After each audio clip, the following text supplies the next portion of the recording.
मेरा नाम अर्शव है। मैं डॉक्टर के यहाँ बैठा हुआ था और मुझे बहुत गुस्सा आ रहा था। मेरी 29 साल की बड़ी और कुंवारी बहन प्रेग्नेंट हो चुकी थी। उसे आंखों से दिखाई नहीं देता था। मेरे माता पिता को गुजरे 10 साल हो चुके थे। हम एक पुराने से और मजबूत से घर में रहते थे, जहाँ की एक एक दीवार में कोई ना कोई कहानी छुपी हुई थी। मैंने इस घर में अपनी पूरी जिंदगी गुजार दी थी और घर का हर कोना, हर दरवाज़ा, हर चौखट मेरी यादों में बसी हुई थी। मेरी बड़ी बहन का नाम पूर्वी था, जो मुझसे उम्र में पूरे 5 साल बड़ी थी और मैं उनको दीदी कहता था। इस घर की सबसे मुश्किल कहानी मेरी दीदी की थी, जो अपनी आंखों से देख नहीं सकती थी और हमेशा खामोश रहती थी। वो ज़्यादा बातें नहीं करती थी। घर की एक चीज़ को वो अच्छे से जानती थी, इसलिए महसूस करते करते आंखों से न दिखने पर भी घर के काम को वो अच्छे से किया करती थी। माता पिता के मरने के बाद दीदी की आदत मुझे बड़ी अजीब लगती थी, क्योंकि तभी से ही वो खामोश रहने लगी थी। उससे पहले तो मम्मी पापा से वो बहुत अच्छे से बातचीत किया करती थी। मेरे किसी भी सवाल का जवाब देने के बजाय वो अपनी नज़र झुका लिया करती थी। वो अपनी आंखों से देख नहीं सकती थी, मगर मुझे हमेशा ऐसा लगता था जैसे वो मुझसे कुछ छुपा रही है। मैंने कई बार चाहा कि उनकी खामोशी को तोड़ूं, उनकी जिंदगी के छुपे राजा को जान लूं, मगर हर बार वो एक नया बहाना बनाकर बात को टाल दिया करती थी। लेकिन जो बात सबसे ज्यादा हैरान कर देने वाली थी, वो बात ये थी कि मेरी दीदी की आंखों की रोशनी न होने की वजह से उनकी कहीं शादी नहीं हो सकती थी और मैं भी अकेला नहीं रहना चाहता था। इसलिए मैंने दीदी की शादी न करने का फैसला किया। वो भी शादी नहीं करना चाहती थी। उनका कहना था कि मुझ जैसी अंधी लड़की को भला कौन एक्सेप्ट करेगा, इसलिए दीदी हमारे घर में ही रहती थी। 29 साल की उम्र हो जाने के बावजूद भी उनके दिल में कभी शादी का ख्याल नहीं आया था। यहाँ तक कि हर बार वो प्रेग्नेंट हो जाया करती थी और ये सब कुछ पिछले 5 साल से चल रहा था। मैं 5वीं बार उनको डॉक्टर के यहाँ लेकर आया था अबॉर्शन करवाने के लिए, क्योंकि उनके पेट में जो बच्चा है उसका पिता कौन है। पहली बार जब मुझे डॉक्टर ने मेरी दीदी की तबीयत बिगड़ने पर यह खबर सुनाई थी कि वो प्रेग्नेंट है, तो ये सारे शब्द मेरे ऊपर बिजली बनकर गिरे थे और अब तो हर साल का यही मामूल बन गया था। मेरी दीदी बिना शादी किए माँ बन जाती थी। यहाँ तक कि वो कभी घर के बाहर भी नहीं जाया करती थी और ना ही मेरे अलावा घर के अंदर कोई दाखिल होता था। ये जो कुछ हो रहा था किसी पाप से कम नहीं था। ये सब कैसे हो रहा था मैं नहीं जानता था, मगर मैं ये ज़रूर जानता था कि ये कोई मामूली बात नहीं थी। हर बार जब तबीयत बिगड़ने पर मैं दीदी को अस्पताल लेकर जाया करता था, तो लोग अजीब नज़रों से मुझे देखते थे और हम दोनों के रिश्ते को गलत समझते थे।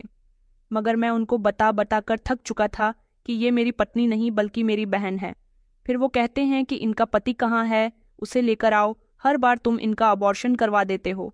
अब मैं किसी को क्या बताता कि दीदी के साथ जो कुछ भी हो रहा था उसके बारे में मुझे कुछ भी नहीं मालूम था।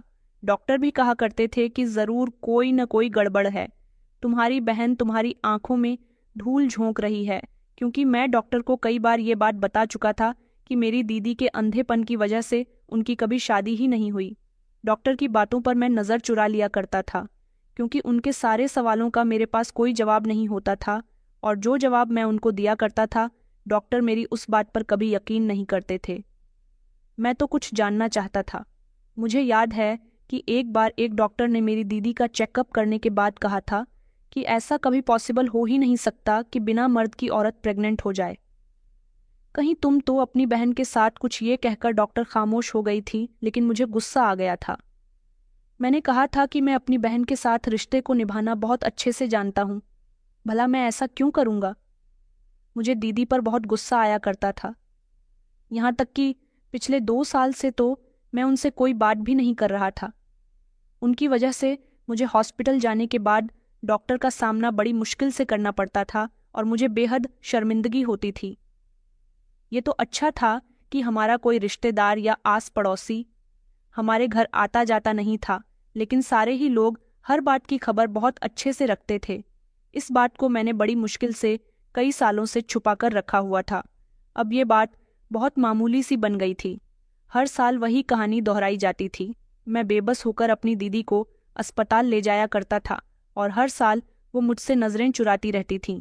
मैंने कई बार उनसे पूछा, रिक्वेस्ट की गुस्सा किया, प्यार से पूछा, सख्ती से पूछा। यहाँ तक कि एक बार तो मैंने अपनी बड़ी बहन पर गुस्से में हाथ भी उठा लिया था, मगर दीदी की खामोशी कभी नहीं टूटी।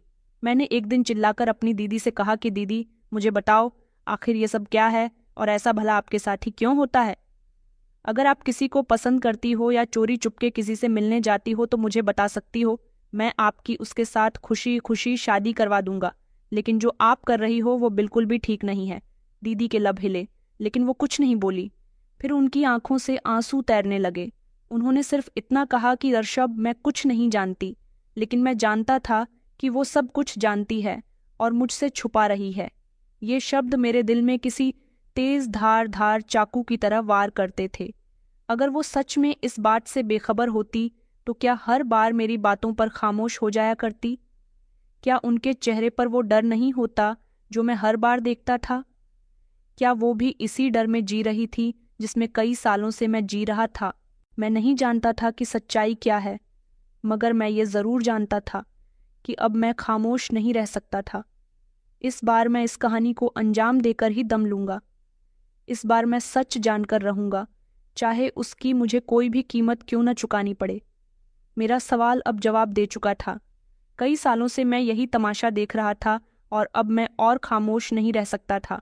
मेरी दीदी ने अपनी रोती हुई आंखों से मेरे चेहरे की तरफ देखा और फिर से खामोश रहीं। उनकी खाली आंखों में कुछ ऐसा था जो मुझे हमेशा परेशान कर देता था, जैसे वो देख तो नहीं सकती थी मगर फिर भी सब कुछ जानती थी। फिर धीरे से कहने लगी कि आर्शब, मैं नहीं जानती कि ऐसा कैसे पॉसिबल है। मैं गुस्से में चिल्लाता और मैंने कहा, तो फिर ये सब क्या है दीदी? कोई भूत तो आपके पास नहीं आता, या फिर इंसान जैसी भी बात है, आप मुझे क्यों नहीं बता देती? दीदी, मैं तो काम में बिजी रहता हूँ और आपकी ऐसी हरकतों की वजह से कई बार मेरा काम में भी नुकसान हो चुका है। अगर मैं काम नहीं करूँगा तो घर के हालात कैसे चलेंगे? ऊपर से आप मुझे नई टेंशन दे देती हो। मेरे घर से जाने के बाद आखिर आपके पास कौन आता है? या रात के अंधेरे में किसी को आप बुला लेती हो, या फिर आप किसी को पसंद करती हो, या फिर आपके साथ कोई जबरदस्ती करता है? दीदी, मैं हर हाल में आपसे कुछ नहीं कहूँगा, बस आप मुझे बता दीजिए कि ये किसकी हरकत है। अगर कोई आपके साथ जबरदस्ती करता है तो मैं उसे सजा दिलवाऊंगा, और अगर आप किसी के साथ खुशी खुशी ये सब करती हो तो मैं आपकी उसके साथ खुश होकर शादी करवा दूंगा। मैं आपसे वादा करता हूँ कि मैं आपसे एक शब्द भी नहीं कहूँगा, लेकिन जो सच है आप एक बार मुझे बताओ तो सही। मगर इतने पर भी दीदी सिर्फ खामोश रहती थी और ये खामोशी मुझे अंदर ही अंदर मार रही थी। मैंने फैसला कर लिया था कि इस बार मैं इस मामले की गहराई तक पहुंचने वाला हूँ। मैं हकीकत जानना चाहता था और इसके लिए कुछ भी करने को तैयार था। उस रात मैं जाग रहा था। मैंने फैसला कर लिया था कि मैं दीदी के कमरे के बाहर बैठकर पहरा दूंगा। आज मेरी बेचैनी एक डर में बदल चुकी थी, क्योंकि कई दिनों से मैं सारा सारा दिन अपना काम छोड़कर घर में ही रहता था और देखता था कि क्या मेरे पीछे दीदी किसी से बात करती है या फिर कोई उनसे मिलने के लिए आता है। लेकिन मैंने ऐसी कोई भी हरकत नहीं देखी थी, इसलिए अपने दीदी पर रात में नजर रखना चाह रहा था। सब कुछ बिल्कुल खामोश था। पूरे घर में सन्नाटा छाया हुआ था। बस कहीं दूर घड़ी की टिक टिक सुनाई दे रही थी। मैंने खुद को सुकून में रखने की बहुत कोशिश की, मगर दिल में वही सवाल घूम रहा था कि आखिर मेरी दीदी के साथ ये सब कुछ कैसे हो रहा है। दीदी के कमरे से धीमी धीमी उनकी सांसों की आवाज आ रही थी। वह गहरी नींद में सो रही थी या शायद जाग रही थी, मैं यकीन से नहीं कह सकता था। मैंने एक गहरी सांस ली और दरवाजे पर नजरें जमा लीं, मगर अचानक से मेरे दिल की धड़कन रुक गई थी। मुझे लगा कि जैसे किसी ने दरवाज़ा हिलाया हो। मैंने फौरन अपनी सांस रोकी। ऐसा लग रहा था जैसे दरवाज़ा धीमे धीमे बज रहा है। दूसरी तरफ कोई था। मैंने जल्दी से मोबाइल की टॉर्च ऑन की, मगर सामने कोई भी नहीं था। दरवाज़ा हल्का सा खुला था और मुझे हवा का हल्का हल्का झोंका भी महसूस हो रहा था। मैं उलझने लगा। मैंने हिम्मत करके दरवाज़ा खोला और अंदर झांका तो देखा कि दीदी तो अपने बिस्तर पर ही थी, मगर उनके होंठों पर एक अजीब सी मुस्कुराहट फैल गई थी। मैंने कमरे के चारों तरफ नज़र दौड़ाते हुए कहा कि सब ठीक है ना? दीदी, वहां पर कोई भी नहीं था। मेरे दिल में शक पैदा हो चुका था। आखिर ये सब किया था। मैंने एक सेकंड के लिए सोचा कि शायद ये मेरा वहम था, मगर वो आवाज़, वो दरवाजे का धीमे धीमे बजना और खुद खुद हिलना। मैं दीदी के करीब जाकर बैठ गया था और उनसे धीरे से पूछने लगा कि आपने कुछ सुना था? दीदी ने धीमे से सर हिलाया। नहीं, मैं तो सो रही थी, मगर उनकी आंखें पूरी तरह से खुली हुई थीं। मैंने कहा, दीदी, आपकी आंखें तो खुली हुई थीं, आप जाग रही थी ना। वो कुछ देर के लिए खामोश हो गई और फिर कहने लगी कि कभी कभी नींद में भी आंखें खुली रहती हैं। तुम जाकर सो जाओ। ये जवाब अब मुझे बेफिक्र नहीं कर सकता था। मैंने कमरे का दरवाज़ा धीरे से बंद कर दिया और दीवार के साथ जाकर बैठ गया था। अब मैं और ज्यादा सावधान हो चुका था। अगली सुबह मैंने फैसला कर लिया कि अब मैं खामोश नहीं रह सकता। मुझे दीदी को किसी भी तरह सच बोलने पर मजबूर करना था। वो कब तक खामोश रहती, कब तक सच्चाई को छुपाती रह जाती, लेकिन ये सब कैसे मुमकिन होगा? मैं क्या करूं? मेरी कुछ समझ नहीं आ रहा था। अगले दिन मैं ऑफिस गया तो मुझे वहां पता चला कि काम के सिलसिले में मुझे भोपाल जाना पड़ेगा, लेकिन मैं अपनी बहन को ऐसी हालत में छोड़कर कहीं नहीं जा सकता था। मुझे सच्चाई का पता लगाना था और इधर काम ऑफिस में दिन पर दिन बढ़ता जा रहा था। ऑफिस में मेरी परफॉर्मेंस कुछ अच्छी नहीं चल रही थी। बॉस ने कहा था कि अगर तुम ठीक से काम नहीं करोगे तो तुम्हारे हाथ से नौकरी जा सकती है। ये नौकरी मुझे बड़ी प्रार्थनाओं के बाद मिली थी, इसलिए मैं इसे अपने हाथ से नहीं जाने दे सकता था। मैंने सोचा कि मैं भोपाल कैसे जाऊं, कैसे दीदी को अकेला घर छोड़ दूं। फिर मेरे दिमाग में आइडिया आया कि मैं दीदी को अपने साथ भी तो भोपाल लेकर जा सकता हूँ। मेरा सारा खर्चा कंपनी उठाएगी और दीदी का खर्च मैं उठा लूंगा, लेकिन वहां भी मुझे दीदी के रहने का इंतजाम करना होगा और कहीं ना कहीं उन्हें छोड़ना होगा। मैं क्या करूं? मेरी कुछ समझ नहीं आ रहा था। फिर मुझे मेरे ऑफिस में काम करने वाले एक लड़के ने बताया कि वो अपने साथ अपनी पत्नी को लेकर जा रहा है। वहां पर उसकी पत्नी का मायका है। वो 2-3 दिन तक वहां रह लेगी और तब तक हमारा काम भी हो जाएगा। वो भी हमारी टीम के साथ भोपाल जा रहा था। तभी मुझे आइडिया आया कि मैं भी अपनी बहन को लेकर चलता हूँ। मैंने उससे कहा कि यार, तुम मेरा एक काम कर सकते हो। मेरे घर में माता पिता नहीं है, बड़ी बहन अकेली रहती है और वो भी आंखों से देख नहीं सकती।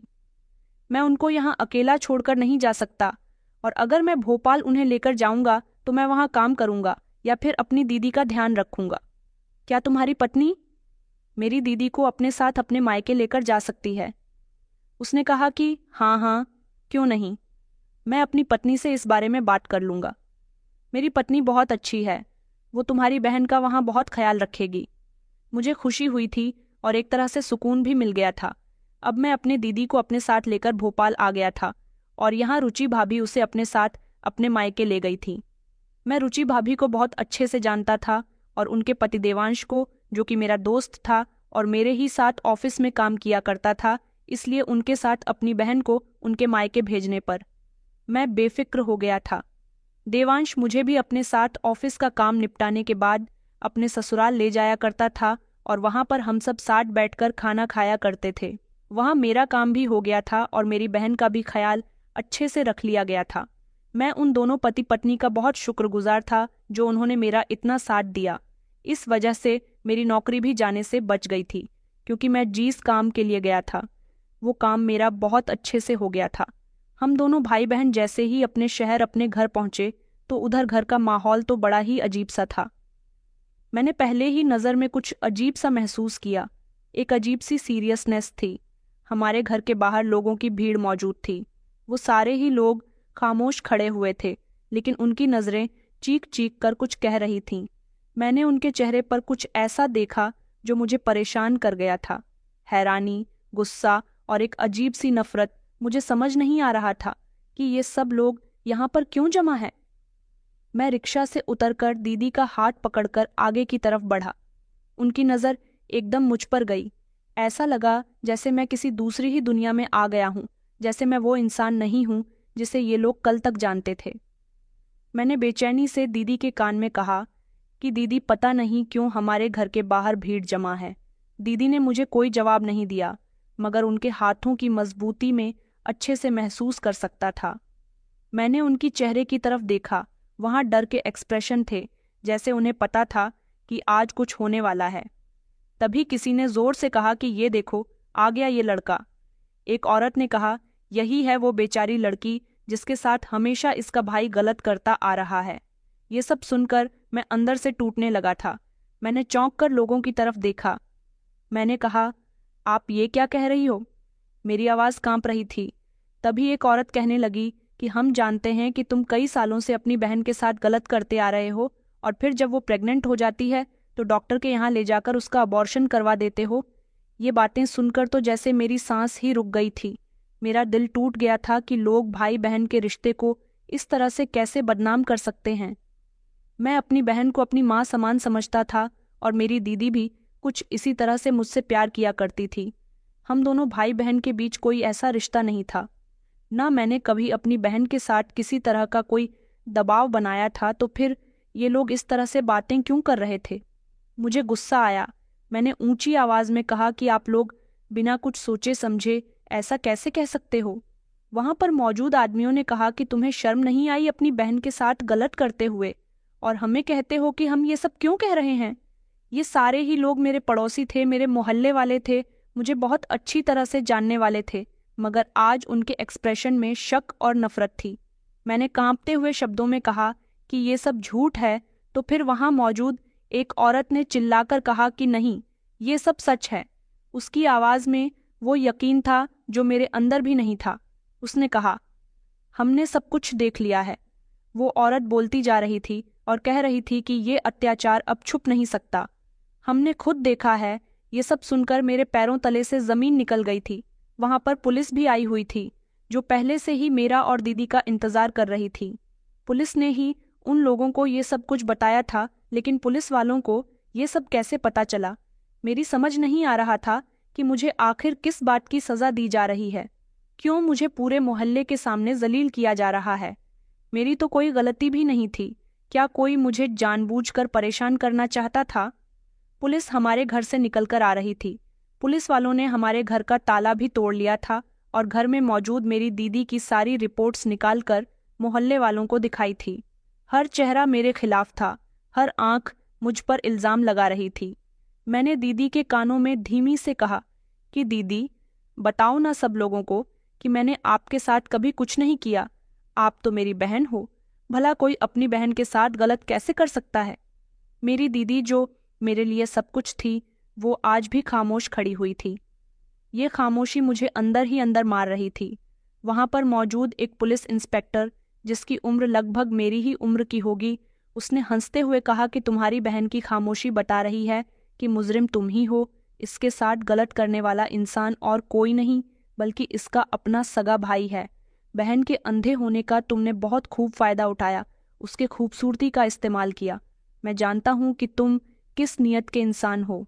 मैंने चिल्लाकर कहा कि नहीं, मैंने कुछ नहीं किया, मैं ऐसा घटिया इंसान नहीं हूं। वो पुलिस इंस्पेक्टर सख्त नज़रों से मुझे घूर रहा था, फिर आगे बढ़कर के कहने लगा कि हमें तुम्हें अरेस्ट करना है। तुम्हारे पास अगर कोई सबूत है तो हमें दिखाओ, वरना तुम्हें सजा दिलवाने से कोई नहीं बचा सकता। यह बात सुनकर तो मेरी सांसें रुक गई थीं। मैं तो शॉक्ड रह गया था। मुझे लगा कि शायद मैंने कहा कि मैं आपके आगे हाथ जोड़कर कहता हूँ। ये सच है कि मेरी दीदी हर साल प्रेग्नेंट होती थी और मैं उनका अबॉर्शन भी करवाया करता था, लेकिन मैंने ये सब कुछ उनके साथ नहीं किया। पुलिस वाला कहने लगा कि ये सब तो तुमने ही किया है, क्योंकि तुम्हारी बहन कहीं आती जाती भी नहीं थी। हमें मोहल्ले वालों ने सारी जानकारी दे दी है, यहाँ तक कि तुम्हारे घर भी कोई नहीं आता था। इकलौते तुम ही हो जो अपनी बहन को डॉक्टर के यहाँ लेकर जाया करते थे और जो अपने घर में उसके साथ होते थे, तो इसका मतलब साफ साफ यही है कि उसके साथ गलत करने वाला इंसान तुम ही हो। ये सब सुनकर तो जैसे मेरी दुनिया खत्म हो गई थी।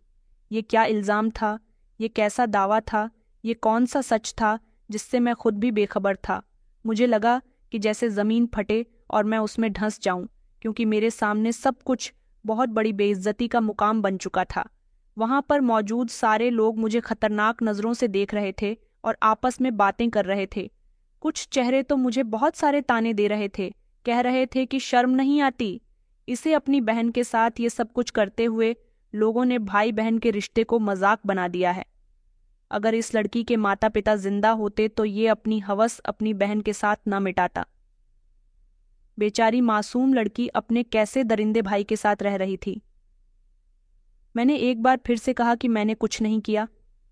पुलिस वाले ने मेरी तरफ कदम बढ़ाया और कहा कि अगर तुमने कुछ नहीं किया तो तुम्हारी बहन खामोश क्यों है।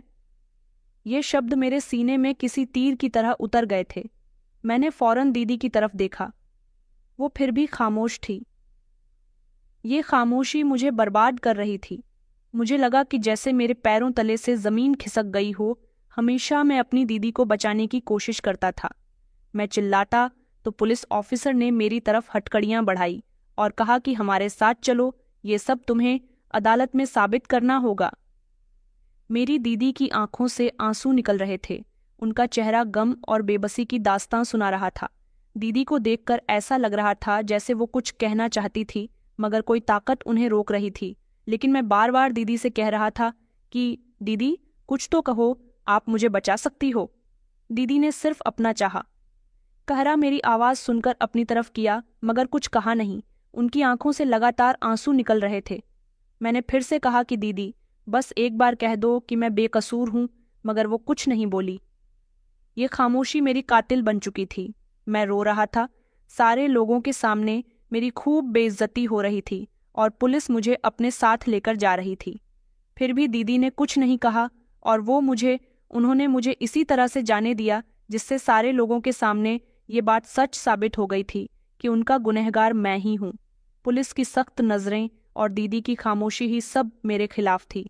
मेरे कानों में वहां पर मौजूद सारे लोगों की आवाज़ें गूंज रही थीं, जैसे मैं कोई दरिंदा हूं जो अपनी ही बहन के साथ गलत करता था। मेरे प्यार से कहने पर भी और मेरे चिल्लाकर कहने पर भी दीदी को कोई फर्क नहीं पड़ा था। वो सिर्फ खामोश रही और आंसू बहाती रही। पुलिस स्टेशन पहुंचते ही मेरे साथ सख्ती से इन्वेस्टिगेशन शुरू कर दी गई थी। उसी पुलिस इंस्पेक्टर ने कहा कि तुम अपनी बहन के साथ ऐसा क्यों करते रहे, क्यों उसके साथ गलत करने के बाद तुम उसका बार बार अबॉर्शन करवाते रहे। मैंने उससे से जवाब दिया कि मैं अपनी अंधी बहन के साथ ऐसा क्यों करूंगा। पुलिस वाला कहने लगा कि मैंने पूरे मोहल्ले के लोगों से बात की है।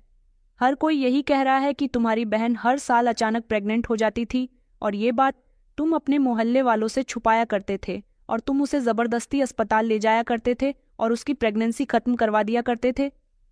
मैंने कहा कि ये सब झूठ है, तो वो कहने लगा, तो फिर तुम्हारी बहन कुछ बोली क्यों नहीं? वो खामोश क्यों रही? पुलिस वाले ने ये सब मुस्कुराहट के साथ कहा था। मैं खामोश हो गया। मेरे पास इस बात का कोई जवाब नहीं था। कुछ घंटों के बाद मुझे हवालात में बंद कर दिया गया था।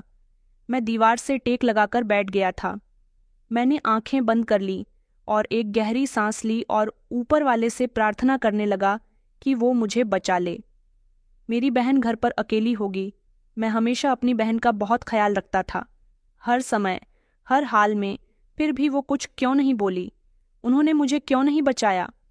मैंने इतने साल मम्मी पापा के बिना दीदी के साथ गुजारे और उनका हमेशा ख्याल रखा, हर बार उनका इलाज करवाया।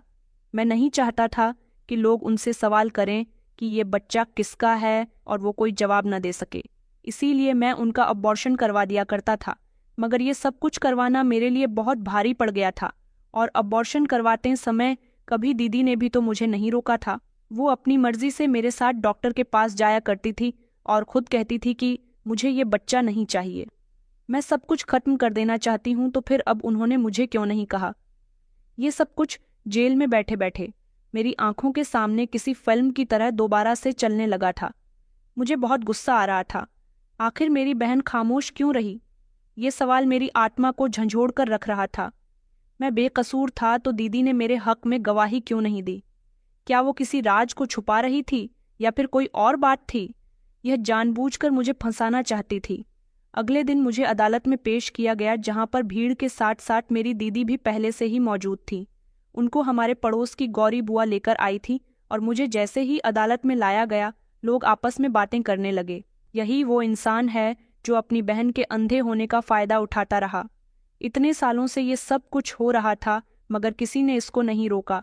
ये खुद को मासूम कह रहा है, मगर इसकी बहन ने अभी तक इसकी सिफारिश नहीं की।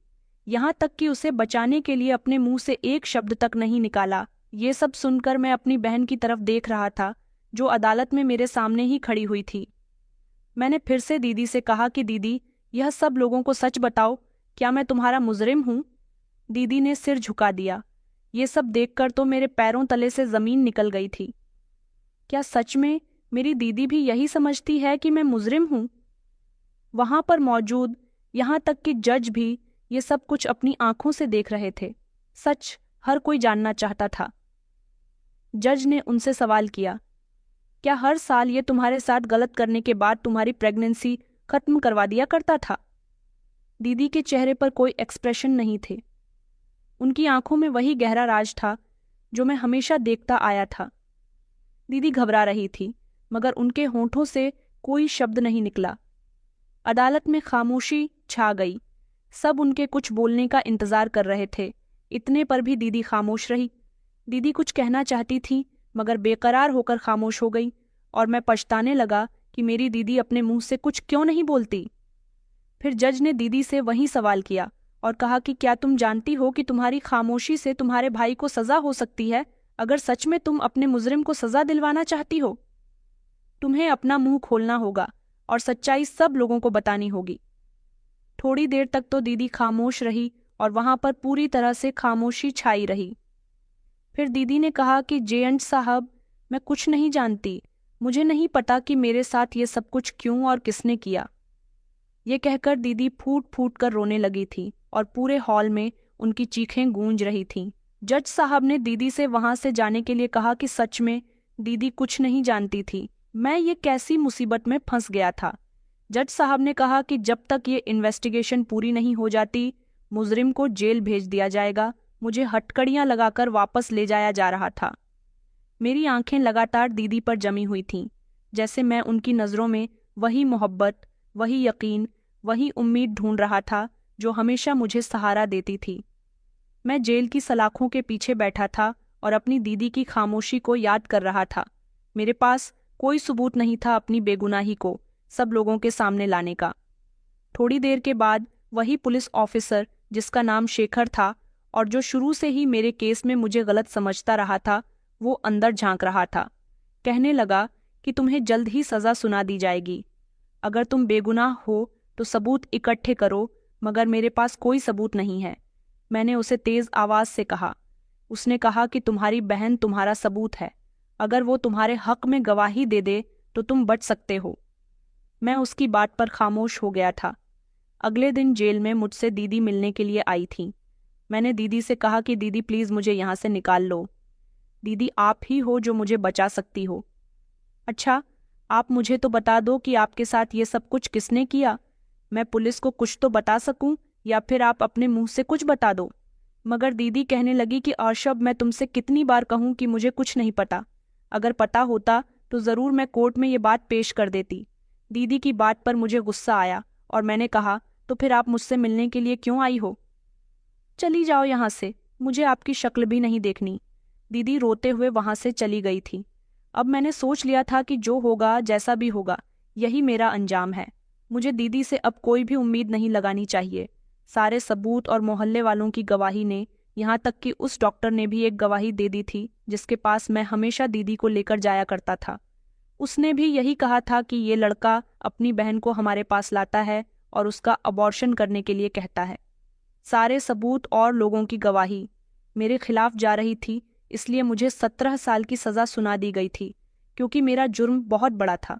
मेरी बहन अंधी थी, जवान थी, सुंदर थी और घर में अकेली रहती थी। मुझ पर यही आरोप लगाया गया कि मैंने इस बात का फ़ायदा उठाकर अपनी बहन के साथ गलत किया। मैंने इस बार कुछ नहीं कहा था और दीदी तो हर बार की तरह इस बार भी खामोश रही थी। मैं दीदी से बहुत नाराज़ था। मैं जेल में बैठा दीवार से सर लगाकर अपना पुराना समय याद करके रो रहा था और अपने गम में डूबा हुआ था। जब दीदी चलते हुए वहां मुझसे मिलने के लिए आई, उनकी आंखों में गम और चेहरे पर थकान साफ नजर आ रही थी। मैंने चिल्लाकर कहा कि अब क्यों आई हो यहाँ? दीदी ने धीरे से कहा कि ऋषभ, मैं आरोपी को बेनकाब करने के लिए आई हूँ। दीदी की बात सुनकर मेरे रोंगटे खड़े हो गए थे। मैंने कहा, लेकिन अब क्या फ़ायदा होगा? अब तो मुझे सज़ा हो चुकी है ना। अब तो आप खुश होंगी कि जैसा आप चाहती थी वैसा हो गया। आपका भाई 17 साल के लिए इस कैद में शामिल हो चुका है, और क्या पता इन 17 सालों में यही बंद होकर मर जाए। दीदी कहने लगी कि ऐसा मत कहो आर्शव, मेरी उम्र भी तुम्हें लग जाए। मेरे भाई, ऐसा तुम्हारे साथ कभी नहीं होगा। दीदी कहने लगी कि मैं जानती हूँ कि कौन है जो हर साल मेरे साथ गलत करता था। वहां पर मौजूद पुलिस ऑफिसर जो इन्वेस्टिगेशन कर रहे थे वो भी हैरानी से दीदी को देखने लगे और कहने लगे कि सच में आपको मालूम है कि ये सब कुछ कौन करता था। दीदी ने मजबूती से कहा कि हाँ मैं जानती हूँ, मगर ये बात सुनकर मेरा दिल जोर जोर से धड़कने लगा। वहां पर मौजूद सारे ही सीनियर इंस्पेक्टर और इंस्पेक्टर शेखर भी जेल का दरवाज़ा खोलकर उसके अंदर दाखिल हुए और मेरी दीदी को भी वहां लेकर आ गए थे और उनसे कहने लगे कि बताओ फिर वो कौन है, हमें उसके बारे में बताओ, हम ये बात कोर्ट में दायर करेंगे और आपके आरोपी को सजा दी जाएगी। दीदी पहले तो वहां पर खड़ी रही और फिर धीरे धीरे वहां पर मौजूद सारे लोगों के बराबर चलने लगी। पहले एक इंस्पेक्टर के पास रुकी और फिर आगे बढ़ गई, फिर दूसरे इंस्पेक्टर के पास रुकी, फिर से आगे बढ़ गई, फिर तीसरे इंस्पेक्टर के पास रुकी और उन्होंने झट से उसका गिरेबान पकड़ लिया। ये सब मैं बड़ी हैरानी से देख रहा था और वहां पर मौजूद इंस्पेक्टर और हवलदार भी दीदी कहने लगी कि यही है वो इंसान जिसने मेरे साथ गलत किया। दीदी जोर जोर से चिल्लाने लगी कि ये वही है, ये वही है। ये पुलिस इंस्पेक्टर कोई और नहीं बल्कि शेखर था जो शुरू से ही मुझे टॉर्चर कर रहा था, मुझे परेशान कर रहा था, बार बार कह रहा था कि तुमने ही ये सब कुछ किया है।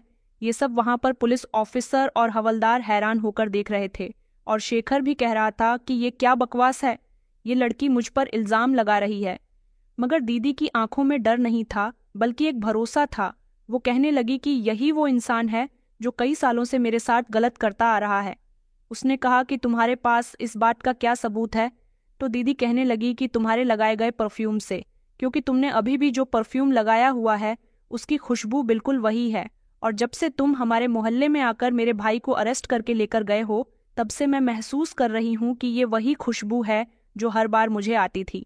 इस बात का मुझे यकीन करना था और यकीन तब हुआ जब तुम मेरे भाई को सजा हो जाने के बाद भी मुझसे मिलने के लिए आए। तब मैं समझ गई थी कि तुम ही वो इंसान हो जो मेरे साथ गलत करते आ रहे हो और आज भी मैंने तुम्हें तुम्हारे परफ्यूम के खुशबू से ही पहचाना है। मुझे शेखर पर गुस्सा आया तो मैंने फौरन ही उसका अग्रबान पकड़ लिया, लेकिन एक पुलिस इंस्पेक्टर ने मुझे शांत रहने के लिए कहा और कहा कि कानून अपने हाथ में मत लो। शेखर चिल्ला चिल्ला कर कह रहा था कि ये लड़की झूठ बोल रही है। भला ऐसा कैसे? किसी के परफ्यूम से कोई मुजरिम को पकड़ सकता है? जरूरी नहीं कि ये परफ्यूम सिर्फ मैं ही लगाता हूँ, दुनिया में बहुत सारे ऐसे लोग हैं जो एक जैसा परफ्यूम इस्तेमाल करते हैं। वहां पर सीनियर पुलिस ऑफिसर कहने लगा कि सच क्या है, इस बात का पता तो हम लोग लगा लेंगे। उन्होंने मुझे जेल में बंद कर दिया और वो खुद पुलिस इंस्पेक्टर शेखर को ले गए। शेखर का पॉलीगेमिक टेस्ट करवाया गया जिसमें उससे जो सवाल किए गए वो बिल्कुल सही साबित हुए और ये बात सच साबित हो गई थी कि उसने मेरी दीदी के साथ गलत किया था, वही उनका आरोपी था। पुलिस के पास सारे सबूत आ गए थे, टेस्ट भी करवा दिया गया था जो कि पॉजिटिव आया था। इससे ये बात साबित हो गई थी कि आरोपी वही है। मगर वो आरोपी कैसे हो सकता था? उसका और मेरी बहन का तो कोई कनेक्शन भी नहीं था। अब तो वही बस सब कुछ बता सकता था। वो पुलिस की हिरासत में था और अगले ही दिन कोर्ट में हम सबको पेश किया गया, जहां पर इंस्पेक्टर शेखर भी था और सामने ही मेरी दीदी भी मौजूद थी। वहां सारे सवाल जवाब किए गए। अदालत में खड़े होकर पुलिस ने जज साहब को सारे सबूत दे दिए थे जो कि शेखर पर सच साबित होते थे। जज साहब ने कोर्ट में सबके सामने शेखर से सवाल किया कि इंस्पेक्टर शेखर, आपने ऐसा क्यों किया? जहां शेखर ने अपने जुर्म को कबूल कर लिया, क्योंकि जुर्म कबूल करने के अलावा उसके पास कोई दूसरा रास्ता नहीं था। उसे नहीं पता था कि वो इस तरह भी पकड़ा जा सकता है। उसने अपनी आंखों को नम किया और फिर बताना शुरू किया कि दरअसल इन दोनों भाई बहन के पिता मेरे पिताजी के दोस्त हुआ करते थे। ये बात कई सालों पुरानी है, जब मेरी उम्र 13 साल थी और मैं अपने माता पिता का इकलौता बेटा था। हमारी जिंदगी बड़ी खुशहाली से गुजर रही थी, लेकिन मैं काफी दिनों से अपने पापा को परेशान देख रहा था और मुझे ये नहीं पता था कि ये परेशानी एक दिन मेरे पिता की मौत का रूप बन जाएगी और मेरे माता पिता को मुझसे दूर कर देगी। मेरे पापा और अर्शव के पापा अरविंद श्रीवास्तव जी एक दूसरे के दोस्त थे और उन दोनों ने कई सालों पहले अपना कारोबार पार्टनरशिप में किया था, लेकिन धीरे धीरे अरविंद श्रीवास्तव जी मेरे पापा के साथ गद्दारी करने लगे। उन्होंने बिजनेस में होने वाला सारा प्रॉफिट अपने पास रखना शुरू कर दिया और मेरे पिता से कहने लगे कि बिजनेस में लॉस हो रहा है। मेरे पिता, जो कि इस बात से बेखबर थे क्योंकि उन दिनों मेरी मम्मी की तबीयत ठीक नहीं चल रही थी और वो उसमें लगे हुए थे, जब मेरी मम्मी की तबीयत कुछ बेहतर हुई तो मेरे पापा ने अरविंद अंकल से जाकर बात की, तो उन्होंने कहा कि अब हमें अपना बिजनेस अलग कर लेना होगा क्योंकि हम दिन ब दिन लॉस में जा रहे हैं। मेरे पापा कहने लगे कि इस केमिकल की फैक्ट्री में मैंने बहुत मेहनत की है और बहुत सारा पैसा लगाया है, ऐसे कैसे हमें लॉस हो सकता है? तुम्हें तो कहीं लॉस नहीं हो रहा। मेरे पापा के कुछ जानने वाले लोगों ने उनको बता दिया था कि तुम्हारा पार्टनर, जो कि तुम्हारा दोस्त भी है, अब वो लालची हो गया है और तुम्हें कारोबार से अलग कर देना चाहता है। इस बात पर अरविंद अंकल और मेरे पापा के बीच बहुत बड़ा झगड़ा हुआ था। मेरे पापा ने अरविंद अंकल पर गुस्से में हाथ उठा लिया था। अरविंद अंकल से अपनी ये बेइज्जती बर्दाश्त न हो सकी, इसलिए उन्होंने सब कुछ अपने नाम करवाकर फैक्ट्री को आग लगा दी। केमिकल की फैक्ट्री में भीषण आग लग गई थी और रिसाक का इल्जाम भी मेरे पापा पर लगा दिया गया। फैक्ट्री में रात के समय भी वर्कर्स काम किया करते थे, इसलिए कुछ वर्कर्स की मौत हो गई और उन वर्कर्स की मौत का इल्जाम भी मेरे पापा पर आ गया था। अरविंद अंकल ये सब कुछ जानते थे। वो चाहते तो मेरे पापा को बचा सकते थे, मगर वो अपनी बेइज्जती का बदला मेरे पापा से ले चुके थे। यहाँ तक कि उन्होंने हमारा सब कुछ अपने नाम कर लिया। मेरे पापा को पुलिस ने अरेस्ट कर लिया। अरविंद अंकल ने अपने पैसे की ताकत दिखाई और मेरे पापा के खिलाफ झूठे सबूत इकट्ठे करके कोर्ट में पेश किए, जिससे मेरे पापा को उम्र कैद की सजा सुनाई गई। बचपन में ही मैं अपने पिता से दूर हो गया और ये सदमा मेरी माँ बर्दाश्त न कर सकी। वो दिन ब दिन बीमार रहने लगी। हम लोग उस घर में रहते थे जहाँ ये दोनों भाई बहन अब रहते हैं। वो मेरे माता पिता के साथ मेरा पुराना और यादगार घर हुआ करता था। पिता को अपनी आंखों के सामने मैंने जेल जाते हुए देखा था, जबकि अपनी माँ को अपनी आंखों के सामने मौत से लड़ते हुए देखा था। कुछ समय के बाद जेल में ही मेरे पापा ने आत्महत्या कर ली और वो इस दुनिया को छोड़कर चले गए। पापा के मरने से पहले अरविंद अंकल के पास कई बार मेरी मम्मी गई थी। उनसे मदद मांगने के लिए उन्होंने कहा था कि वो अपना केस वापस ले ले, मेरे पापा को छुड़ा दे, मगर ऐसा कुछ नहीं हो सका। अरविंद अंकल ने मेरी मम्मी की कोई मदद नहीं की और मेरी मम्मी मुझे अपने मायके अपने गांव लेकर चली गई, क्योंकि यहाँ वो अकेली रह गई थी। उनका ख्याल रखने वाला कोई नहीं था। वो जानती थी कि वो खुद भी कुछ दिन की मेहमान है। वो गांव में किसी वैद्य से अपना इलाज करवाना चाहती थी और वहां पर इलाज के दौरान मेरी माँ की भी मौत हो गई और मैं पूरी तरह से अकेला रह गया। मेरा घर ऋषभ के पिता की वजह से बिगड़ा था। मैंने एक अमीर बाप का बेटा होते हुए भी अपने माता पिता के बिना गरीबी की जिंदगी गुजारी। गांव के लोगों ने मुझे पढ़ाया लिखवाना, उन्होंने मेरी परवरिश की और मुझे काबिल इंसान बनाया। मैं इन लोगों से बदला इसीलिए लेना चाहता था क्योंकि मुझे तकलीफ होती है। आज भी मैं इन लोगों को अपने घर में रहता हुआ देखता हूँ, तो यहाँ तक कि मैं तो उसके माता पिता से बदला लेना चाहता था। लेकिन जब मैं जवान होकर पढ़ लिख कर किसी काबिल बनकर यहाँ वापस लौटा तो मुझे पता चला कि उन दोनों की मौत हो चुकी है। घर में सिर्फ दोनों भाई बहन ही रहते हैं। मेरे दिल को सुकून नहीं मिल रहा था। बदले की आग दिल में भड़क उठी थी। इसलिए मैंने सोचा कि अरविंद अंकल और उनकी पत्नी ना सही तो क्या हुआ, उनके बच्चों से तो मैं अपना बदला ले ही सकता हूँ। जो तकलीफ मैंने सही है वही तकलीफ उनके बच्चे भी सहेंगे। तब उन्हें पता चलेगा कि बदला किसे कहा जाता है। इसलिए मैं हर रात घर के पीछे के दरवाजे से इस लड़की के कमरे में आया करता था और इसके साथ गलत करता था, ताकि सारा इल्जाम एक दिन इसके भाई पर लगा सकूं और उसे जेल पहुंचा सकूं। लेकिन सब कुछ पुलिस के सामने आ गया। ये कहकर शेखर खामोश हो गया था। पुलिस ने उसके मुंह से गवाही सुनने के बाद मुझे बाइज्जत रिहा कर दिया और उसे आरोपी साबित करके उसे सजा सुना दी। कोर्ट में सब लोगों के सामने भी उसकी आंखों में बदले की आंख भड़क उठी थी। मेरे माता पिता ने उसके पिता के साथ या उसकी माँ के साथ जो कुछ भी किया था, इस सब में मेरा और मेरी बहन का कोई कसूर नहीं था, मगर वो हमसे बदला लेकर अपने दिल को तसल्ली देना चाहता था। उसने जो कुछ भी किया था वो बहुत ही खतरनाक और गलत था। जो मेरे माता पिता ने किया था शायद वो भी गलत था, लेकिन इस सब में मेरा कोई कसूर नहीं था। उसका बचपन मेरे पिता की वजह से बर्बाद हो गया था। उसने अपने माता पिता को अपनी आंखों के सामने परेशान होते हुए देखा था, मगर इसका मतलब ये नहीं कि किसी बेकसूर से बदला लिया जाए। उसे तो सजा हो गई थी, उसे जेल में बंद कर दिया गया था। मैं जब अपनी दीदी के साथ घर आया तो दीदी से कहने लगा कि दीदी, आपने मुझे ये सब कुछ पहले क्यों नहीं बताया? दीदी कहने लगी, कुछ सच ऐसे होते हैं जो सही समय पर लोगों के सामने लाने चाहिए। उसे उसके किए की सजा मिल गई थी। ऊपर वाले ने सारी सच्चाई वक्त रहते दुनिया के सामने ला दी थी। मेरी दीदी भी अब आज़ाद हो गई थी। मैंने अपनी दीदी से वादा किया था कि मैं सारी जिंदगी आपका बहुत ख्याल रखूंगा। क्यों कुछ लड़कियों में कमी होने की वजह से उनकी शादी नहीं होती और लोग उनका फ़ायदा उठा लेते हैं। वैसे मैंने तो सोचा हुआ है कि मैं अपनी दीदी की शादी करवा ही दूं, मगर अब तो ऐसा दाग लगने पर कोई भी उनसे शादी नहीं करेगा। मगर मुझे उम्मीद है कि अच्छे लोगों के साथ हमेशा अच्छा होता है। एक ना एक दिन मेरी दीदी के अच्छे दिन भी वापस आ जाएंगे, कोई उनसे भी शादी कर लेगा। मैं अपनी दीदी का पहले से भी ज्यादा ख्याल रखता हूँ। बुरा समय हमारी जिंदगी से निकल चुका था और हमने एक नई जिंदगी की शुरुआत कर दी थी। एक ऐसी जिंदगी जिसमें सब्र और सच्चाई की रोशनी थी। मुझे मेरी खोई हुई इज्जत वापस मिल गई और अब लोग मेरी पहले से भी ज्यादा इज्जत करने लगे। तो दोस्तों, उम्मीद करती हूँ आपको हमारी कहानी पसंद आई होगी।